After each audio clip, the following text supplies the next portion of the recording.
Hey guys, welcome to our SoulFam Podcast, where I interview space holders from all over the world.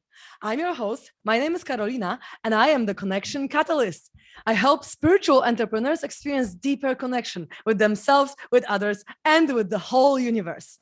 Today on the show, we have Elisabeth Ramirez, a mentor for business leaders and the Psylocybin Therapy Facilitator. Welcome to the show, Elisabeth. How are you doing? Thank you, Carolina. I'm happy, excited to share this space with you, and ready to dive into very interesting topics as it is psilocybin, leadership, business, soul, connection, purpose. Oh, Thank you for it's inviting just me. it's so exciting for me, literally, because I'm doing similar things as I told you before we started recording, working with entrepreneurs and working with psilocybin. And I actually have a psilocybin ceremony scheduled for tomorrow with one of my clients who is also an entrepreneur. So it's just all so aligned that I'm just super excited to dive in. So I'm super curious first about your journey. How did you get to meet the psilocybin spirit, the spirit of a beautiful mushroom, and also what was leading you on the path to work with business leaders and your spiritual evolution generally? Like, I'm super curious, where did you learn about it? Like, was it always a part of your life, or did you just discover it at some point? Please share with us, because that's exciting. You know that I was literally talking about this yesterday with someone who asked me, like, how often should we go into ceremony to integrate psilocybin? And I was like, no, it's not at a specific time, but they are teachers. So they teach you a lesson, then they give you the opportunity to pass the test because you are going to be put in situations in your life when you can prove that you have integrated that what they teach you, and then you can probably go back and ask for another lesson, but don't go back to the teacher and ask for another lesson if you haven't already put in practice this that they teach you. And I was realizing that my journey started 8 years ago. My first medicine was ayahuasca. And in that ceremony, I remember like jumping from one side to the other, like to the business side and then to the shamanic side. And I was so confused, like, who am I? I don't belong here, but I don't belong there. I'm too weird for being with my business people, and I'm too business like, or I don't know, like two of the matrix to be with my spiritual friends. I just feel that I don't belong. And then the next was like, oh, but it's because you're a bridge. You're here to connect both worlds. And I feel that just now I'm realizing and integrating and like being that all this time. Many times you don't get what you ask for, but you get the opportunities for you to become the person who can hold that what you ask for. So my journey has been in the business world. That's my background. I used to work for a big consultancy firm. I had been living in different countries, working with different leaders from business in different industries, diverse projects, and then my path in medicine and my path in the spiritual side and connection has brought me to a place where I feel everything's aligned, where I have reached and a space within myself where I know what's my essence and how can I put it in service of others. So my own journey asked me like, hey, you're feeling all these beautiful things, you're feeling fulfilled and you're feeling aligned, but you're not sharing this with others. And I discovered that it was because I was afraid of judgment or people not believing in me, losing credibility. And then I said, like, you know what? This is just too beautiful not to share it. So I received the call from mushrooms. When I started to receive them, some of the first messages were, okay, we're preparing you for you to hold space for others and understanding that it's not us, right? This is the most exciting about this job. It's not about us, it's about us holding the space so that people can find the medicine within themselves. The guide within themselves is not something that you are telling them to do. It's not something somebody else is telling you how it should be, how you should look, what's the right thing for you to be successful. It's this thing, this is space within yourself that you open from where all the answers come. So feeling it a lot, and just with the transparency, with the impeccability that it requires for us to hold space so that people can be vulnerable enough to go as deep as they need to accomplish that purpose that they have. That's so beautiful. And so was it like the mushroom has chosen you in terms of like you felt called to share this specific medicine, or is it that you have a very personal relationship with the spirit that you decided to choose mushroom? My first journey with mushrooms was incredible. It showed me just the world of possibilities. But very specifically, I had a journey with mushrooms, gave me like keys. It showed me like you're a key keeper. So we're going to give you these keys for you to give people so that they can explore themselves. And they showed me, okay, we're going to teach you how to hold space. And I started to receive a lot of messages from my lineage. I'm from Colombia, so we have a lot of culture from our shamans, from what has been. They have already been working with this medicine for years and they have so much wisdom, but how can we integrate it and apply it nowadays? So when I received this message, you also have to have discernment and give it a time for you to integrate and feel if that is for you. So it's not like, oh, mushrooms told me I should hold space for people. Next morning, I'm opening a retreat. There's people that feel that and just pass it that way. But it's like, okay, am I ready? What is it that I have to study? Do I feel this is for me? Asking for the signs. And honestly, giving it to the universe. I remember I received those signs and I was like, okay, I'm going to get ready and I'm going to prepare. But mushrooms literally told me, don't open a space. The person who's meant to work with you, they are going to feel it with the certainty of their hearts, almost like a soul agreement that they choose you to facilitate that space for them. So it's not something that I open and I call people in. Next morning, after I felt that, a person reached out to me on Instagram from Spain, a person I didn't know. And it's like, hey, do you hold space for therapy and for ceremony with plant medicine? And I was like, okay, I guess that this is it. This time, because you don't look for it. It comes to you when you're ready. And that's the most beautiful thing about it, that everything is inside of you, and the wisdom, as you said before, is inside. So the only thing that you as a facilitator need to do is to actually have a relationship close enough with the medicine so that you know what to do in any specific circumstance, right? Because people can react very differently to psilocybin. I found very differently. Like some people would have ecstatic experiences, some people would go into the most traumatic events of their entire life, and it's just where the medicine takes you. So you don't really have any control over it. So you just need to hold whatever is coming, which is great, I think, because obviously if you set an intention before the therapy or the ceremony, then it will guide you where you need to go. And oftentimes maybe you don't even fulfill all the intentions because you are just making steps towards them. But I found that the more you work with the medicine, the more you see, oh my God, at that time, even if I didn't see that my intention was fulfilled, it still was a part of what I intended to do. So it's actually really exciting because you never know what's going to happen, and you always need to let go and let the medicine take you. And sometimes it can be quite scary, especially when you do like heroic dosages. And by the way, the little disclaimer to you guys who listen, please do not take anything like psilocybin at home alone and just not knowing anything about it. Please find a facilitator who knows how to do it, who knows how to guide you, because it can be really dangerous if you do it on your own. It can be really dangerous even if you do it as like a party recreational thing. It's not really something that you should use for recreation, or that you should use not knowing what you're taking and how. At first, at least for the first few times, have someone who already has facilitated this kind of experiences, because it could be really dangerous. Like, if you are prone to some like mental diseases and you don't even know about it, it could be very, very dangerous. So just had to say this disclaimer.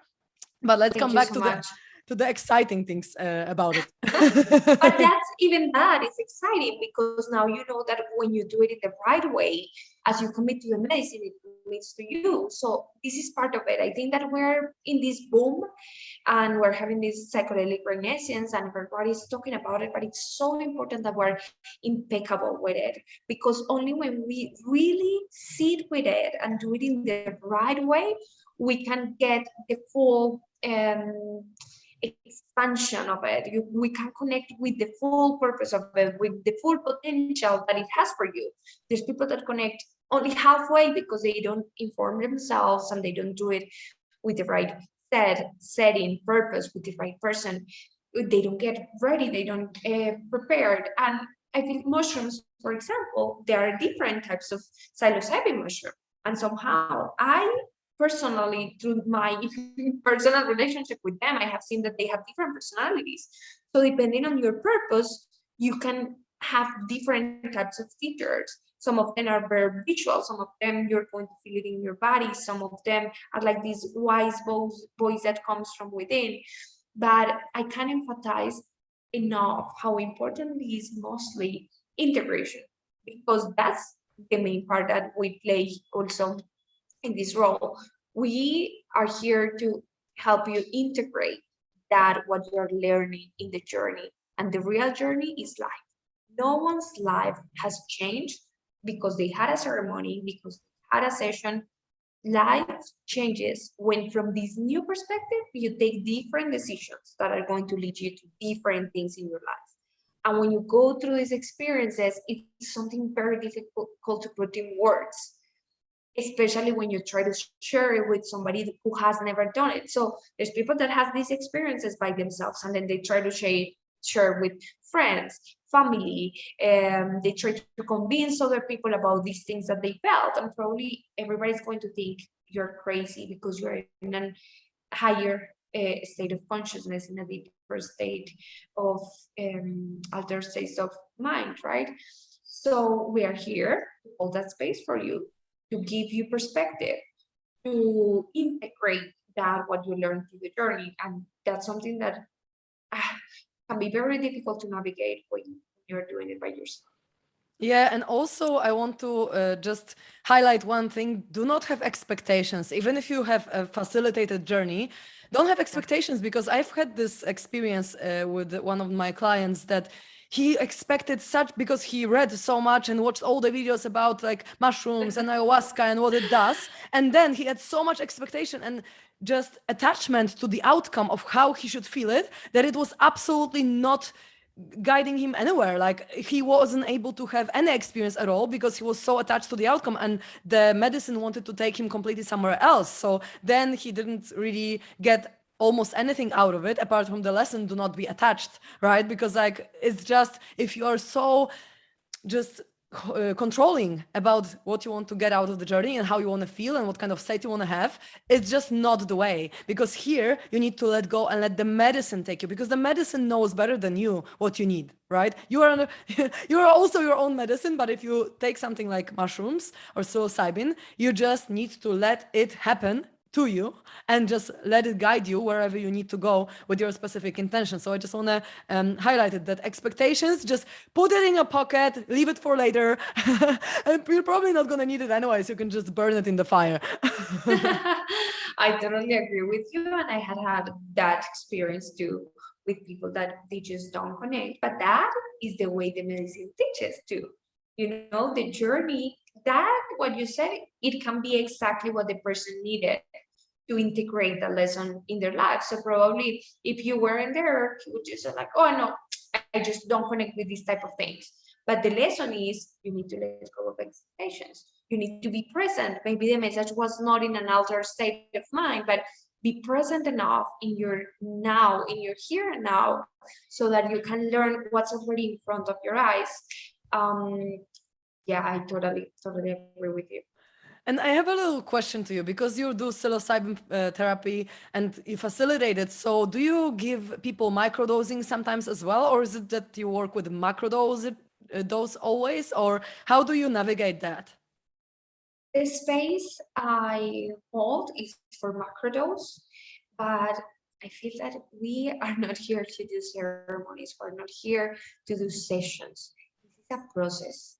And in this process, you get to know the person, you get to know your facilitator, you build this relationship of vulnerability where you can be totally open. I feel that in spirituality, it's like what's not spiritual. Everything is an spiritual experience because you're never leaving the spirit at home. So we're looking just for a place where we can be open, where we can be ourselves, where we can talk about everything, where we can be transparent. So you get to know this person. We work on the purpose. You start preparing yourself. You show the medicine that you're committed to yourself, committed to life, committed to a change that you want. And this is a ceremony for you to sit with yourself and be ready to see whatever it is you need to see, and transmute and transform and transcend in the ways that you are meant to, that your soul is driving you. And this is the other part of what you were sharing before, that like people need to let go of control and surrender to the experience, or letting go of expectations. I feel that once you have a purpose, and if you're here, if you're listening to this podcast, I'm pretty sure that you're a person who knows where you're going, who has purpose, or like that feels that you are meant to create an impact in this planet. So when we know where we're going, it's very difficult to let go of control, because we have it like driving the wheel of our lives. And what I share with people is, it's not about letting go of control. It's about giving that will to your soul, to your higher self, to God, to the universe, to your guides, whatever it is that you trust. You pass the wheel, and you allow that which knows better than you where you're going to guide you in this journey.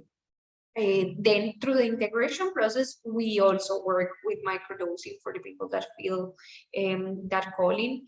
And also through microdosing, it's so important that we find a facilitator for these processes. Because imagine like a kid, like a child. You stop seeing a child for 1 month, and then you see it again, and it's like, oh, it's so big. You notice all the changes. But the parents that are seeing the kid every single day, they don't notice that. When we're doing microdosing, and when we're doing these very subtle changes that you are not feeling physically, and you're not going through a journey, but they are working in your neural paths, it's so important to keep track of the changes that are happening, of the things that move around you, because when you move from within, everything changes outside too, in answer and response to what you're changing within. So microdosing is not a tool that's going to just make you more creative and attentive and happier. It's also a tool for you to open spaces within yourself and heal them and clean them, so that you can live in a more integral life. But what people don't know is that those spaces can be spaces that are at the moment disorganized, and you're having the opportunity to organize them. So for people, they can start doing microdosing and then feel more anxious, feel sad, feel angry. And they're like, I thought that it was like a happy pill or a happy mushroom. No, it is something that it's allowing you to become that greater version of yourself, but you need to do it in a conscious way to emotions that are rising, all the things that are opening from a self-conscious perspective. Mm-hmm. Absolutely. I agree so much with everything that you have said. And I'm really curious because I personally don't really take much psilocybin or any other substance really that I'm guiding people through anymore, because I feel like it's not necessary for me anymore. So do you find also that at some point you've learned what you had to learn, and for some time, maybe it's going to be months, maybe it's going to be years, you just don't feel called to a specific medicine because you just simply don't need it? Because I hear a lot of people say, oh, I don't want to be dependent on a substance to develop myself spiritually. And me neither, but it can be such a, I feel like it's playing on code, Yeah. Taking these substances, it's like, I don't know if you played The Sims or something like that. Like I played The Sims, and you can put like a rosebud or motherload and just have infinite amounts of cash, right? It's like, Yeah. it's like a cracking the code in our game called life, just taking the substance, and you're already in the state of consciousness as someone who has meditated for like 10 years, for example. So to me, it's like, it's not like I need it, but I actually, when I don't feel called to it, I just do not take it. And sometimes it can take years before I feel called For me to too. take it again. So do you feel the same experience? Totally. And I'm in that point right now. Actually, I was feeling a call to go to a ceremony on the weekend, and I was like, I really don't feel that this is the moment for me, because it's that balance between having all this connection and opening to receive these messages, but being very grounded for you to integrate that in the human form. We had already souls, we had already eternal, expansive, unconditional, beautiful energy, a world of possibilities. But if we decided to take this human form, is to have a human experience. So that has been my journey too, of feeling it in my body when it's a call. And for me, and what I feel that it is for people too, the medicine comes in a time in our lives when we're reaching an upper limit. There's an amazing book that I recommend. It's called The Upper Limit. You can also find it in audiobook. And it talks about these spaces where somehow you get stuck in a plateau. So you know you can go higher, you know that you can break through, but there's something that's keeping you stuck where you are. It can be financially, in your relationships, it can be about your purpose, about those things that you're working on. It's like, you know, there's something that wants to be expressed, but you reach back. Even like people experience this with weight. They lose weight or they lose body fat, and then they go back to their normal weight.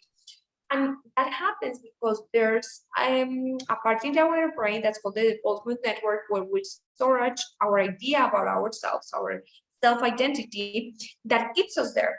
So even though your soul wants to expand and is calling you somewhere, if your identity is still attached to a place where you are right now, you're not going to be capable of breaking through this thing. And there was something that somebody told me last week, that you see, like an egg, when a chicken is being born, the egg is protecting the chicken. But when the chicken is ready, the chicken needs to be strong enough to break through that egg, or the chicken can die, right? So the same egg that protects you can also kill you if you're not strong to break through when it's time. And that's identity. We create this identity for us to navigate life, for us to reach goals, for us to get to certain places. But when our soul is like growing bigger than our identity, we feel that we're not comfortable with the things that used to feel good, that used to feel pleasant. And it's our soul being bigger than this idea or this custom that we have created for ourselves, like in The Sims. So that's when the medicine calls you, when you are ready to step up, to break through, and when you have integrated what you needed to integrate. If there's not a full body yes, it's not meant for you. Also, there's no way that you can make it happen. There's people that want to go to ceremony and just, it doesn't work. The dates don't work, they don't find the person, they don't find the medicine, and they try to push it, but there's no way to push it. The medicine calls you, the right medicine, the right person, the right place, when you have the intention and when you are ready to receive the answers. Beautifully put. Thank you so much. It's really great. And so I have a question, because you work with entrepreneurs and with business leaders and so on, and I'm curious to know, how did you find that it benefits them specifically to take psilocybin and to do a psilocybin therapy, like, in terms of business as an area of life that can be influenced by such therapy? What I have seen in people is that once you have already find your purpose and connected with your soul, there's a call for service. Always. There's no way that you feel that you're aligned and that you are expanding and shining and feeling what it is to live from the soul, and that you don't want to serve others from that authentic place. I feel that there's a place where we get that when we stop trying to fit and when we stop trying to play others people a game, we want just to be authentic, to find our own medicine and put it in service of others. So that was my calling, to allow a space where we can go and where we can have the same purpose and work in the integration of what serves humanity better. And the way that I have done it is by bringing leaders from different industries with one same purpose. When you're in ceremony and you share space with others, there's a person working in relationships, there's a person working in health, there's a person healing some trauma, and you get so bounded to these people. You feel very close to them because we are open and we're vulnerable and we're sharing love. But everyone is working in their own things. When we come together with one single purpose, let's say we come together to work about it in leadership or to work about innovation, I think that this is like a round table with Mother Earth, with our guides.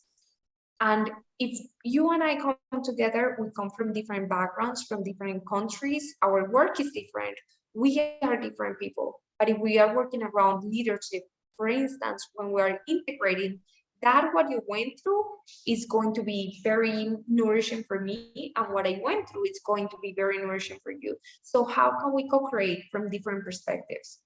This is a medicine that allows people to be oriented in the solutions.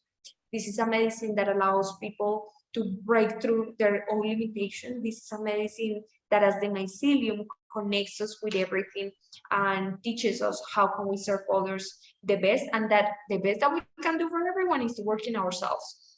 So beautiful, beautiful outcomes for people that is working in their businesses, that wants to create an impact, that is business oriented, because that's the new humanity. I think that the difference between what happens in the like prior psychedelic moment and this one is that that somehow was exploration. So it brought out a lot of hippies, which were fun, but now we're the hippies that make things happen. We are the hippies that create. We're not the hippies that stay in the tree, but we're the hippies that take that information and conquer physical things in this reality. I couldn't agree more, honestly. Like, I feel like a hippie that also is very much into business and making things happen and changing the world and creating something out of it. So that's awesome. I'm loving what you're sharing. And I also found that, as you said, the more you connect to your soul and the psilocybin helps you connect to your essence, then all the patterns and all the behaviors and all the business stuff that is not serving you anymore and that wasn't aligned with your soul but was aligned with your head is just falling away. And then I found that people are just more fulfilled in what they do, and when they are more in love with what they do in business, and they are, because then they actually follow the essence of who they really are and what they authentically want to bring into the world, then they blossom. And because it's connected to the real truth of them and the real heart, and then because they are loving it so much, they expand even more. And I feel like that just connects you to your soul, connects you to your heart. So all the ideas that stemmed from the mind earlier, because for some people earlier in their journey, they might think, okay, this business is going to make me a lot of money, so I'm just going to go there and do that, right? But then when you actually discover authentically what you want, authentically what you want to bring into this world, how you want to serve, then not only you're more fulfilled, but you're actually, your business is better, because then you're providing better service because it's aligned with you. And it's actually like you probably all your connections in business are better as well, because you are different, and then it reflects in your whole reality, because the whole reality is a mirror, right? So if we work on ourselves, as you said, it's the most important to work on ourselves, because everything is just mirroring what we have inside. So when we can explore ourselves and get rid of the stuff, some of the stuff, like some emotions stored within our body that we have been holding for years, and then we can really connect to our essence and what we are here to do, how we are here to serve, then it's just spilling over all areas of our life, business included, because business is spirituality too. It's just people don't connect it often, but 300%. to me everything is spirituality. It's like we are a spirit in this form or other forms, but like you cannot really disconnect. And I feel like a lot of people, don't link it together, like business and spirituality. It's like, oh, it's wrong to have a business, you should be like ascetic and not eat and not drink and just live in the jungle and just meditate in the cave or whatever, right? But it's not actually how we are supposed to live now. I mean, if someone wants to, then great, like go for it. But I want to live in the world, like, be among people and just serve and be in business and link it all together. So it's just so exciting for me to talk to you, because I can feel that you have a very similar idea about it. I totally feel that, and somehow spirituality can become also a box. When you identify yourself as being spiritual, it can also become another layer of identity that becomes really heavy, and that somehow it stops you from experiencing what your soul wants to experience, and why you came in this human body, right? Um, this is a very interesting, expansive, beautiful journey, and for me the key is authenticity. We're all here to find that space of authenticity within ourselves, and that uniqueness, the unique connection between the dots, between all the experiences you have had, and how can you put that in service of others. I said that the most perfect system that exists in this world is the human body. So you have the heart, you have the lungs, you have your stomach. The heart knows it is there to beat and to connect with the blood and make the blood circulate. The lungs are there to make the circulation of the air and transform the air. The stomach's there to digest. So the lungs are never going to say like, oh, I'm not going to breathe today because I'm very mad with the heart. Or you know what? Actually, today I want to digest some food because I feel that the stomach is very cool. The lungs are doing what they are best at because they know what their purpose is. The heart is beating the best it can. The stomach is doing the best they can. And it's all different functions, but they know that together they are keeping the body alive. And that's what we are creating as a society. What can you do that is your unique contribution into the world and that it's as meaningful as everyone else? But that when we, for me, this is what we're creating, when we all know who we are in our essence, put it in service of others, we're going to create something so beautiful and so expansive. Oh, yes, absolutely. And I'm curious to know because you are working with business leaders, but you are a business leader yourself. So how did the psilocybin therapy has helped you, if you'd like to share? How did it change your life? Maybe and also if you have some success stories of other people that you've worked with, how it impacted your business and their business as well, like in terms of like tangible examples, because I feel like there could be some people who are questioning, how it works. So I would love to hear some real life stories. First of all, believing in myself, in my own story, being capable of holding the space and actually giving my voice and my purpose the place that they deserve, recognizing it within myself. Because at some point I was very admired. I could see, for example, the people that invented airplanes. What is it in a human brain? What happens in a human brain for you to have an idea? Before they invented that, everybody would say like it's impossible that we fly. It's just against the law. What is it that's happening in a human brain that questions something that is just there and that has always been that way? First, they have to question that, but then there's another type of human that takes something impossible and commits to make it possible. It's like this certainty, unbeatable of to making the impossible possible. And that's what I felt when I discovered that life is just a journey of expansion and experience. And there's honestly, there's no risk normally when you are approaching something that's from the soul.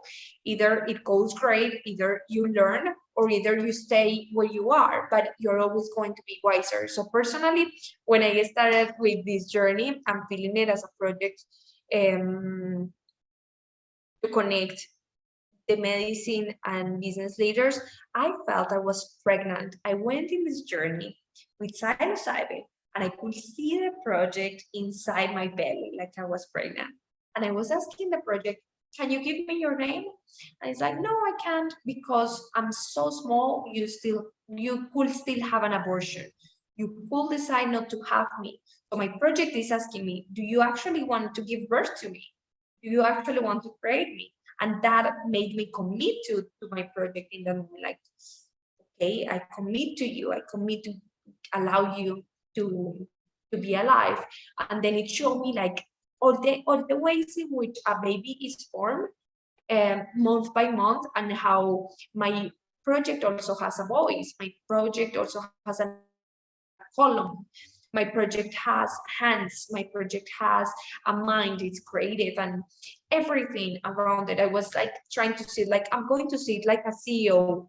And my project is like, you're not a CEO, you're a mother.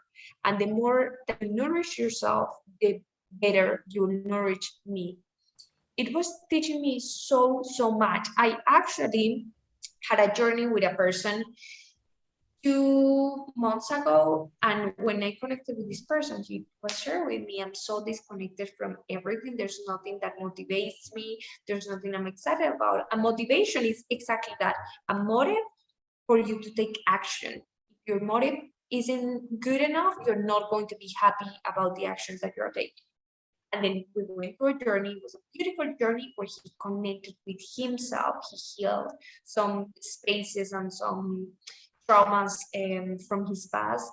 But now that he's back in his country, he was sharing with me in an integration session that we had. He went with his team being number 10 to be number 2. He's sharing like no one has ever been in my team so connected with me as they are now, because it's like I'm allowing myself to be vulnerable with me so that they can feel they also can come and talk with me. It's like we're all working together towards a purpose. And as he's working for others, he knows he's working for himself, and he's finding new ways of communication. He's finding in other people what are the gifts, how are they all connected. The sense of empathy, the sense of the impact that they are creating. I have people that has left their jobs and created incredible innovations based on the motivation and the inspiration that they found in nature, creating new businesses from zero, creating new projects, finding and connected with partners or other people in the circles. So many stories that are so impactful and incredible. Oh my God, that's beautiful. And also, I found in my clients the shift that is incredible. I mean, every time it's something different because everyone is an individual with different blocks. But always, when you have an intention to go through something or to get a creative idea or to get a vision of how your life should be, I mean, always it's guiding you in the right direction. And sometimes your intention is fulfilled like fully, and then you go after the ceremony, you integrate the experience and you take the action steps, because also it's like showing you the potential of what you can become and who you are and what your soul is and so on. But then you actually still need to be a human, right? You still need to go and walk and do stuff, and you still need to go to sleep and brush your teeth and so on. But the potential that you see of yourself and how you can feel, what you can sense, and how you can experience life from this completely different perspective and state of consciousness can give you incredible just insight into who you are. And then therefore you can take action based on the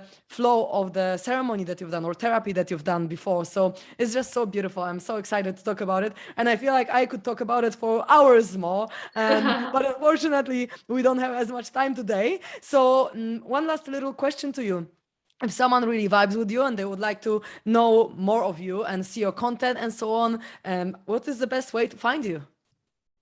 Thank you so much for inviting me here. Thank you. And I honor a lot the work that you're doing. I feel that this is a moment for us to be very conscious about these tools. Everything is a tool. Everything is just a key to open a space within yourself for you to know what's possible and to create that. There's a new way of living. There's a way that it can be expansive and that you can be fulfilled, that you can feel great within yourself and create great impact to others. So I'm so happy that we have this conversation, and I encourage people to have that space within themselves. It can be through the medicine, it can be through so many other tools. The tool that is right for you will find you. And if you feel that there's something I can serve you with, you can find me on Instagram at Elisabeth Ramirez.co. And I'll be more than happy to answer questions, to hold space, to receive you in these beautiful spaces. Oh, thank you so much. This is so cute. I really enjoyed this conversation. It was incredible. So thank you so much from the bottom of my heart. It was just great. Oh, thank you, beautiful. Thank you for inviting me. And I know that we're being part of a very exciting time in history and for humanity.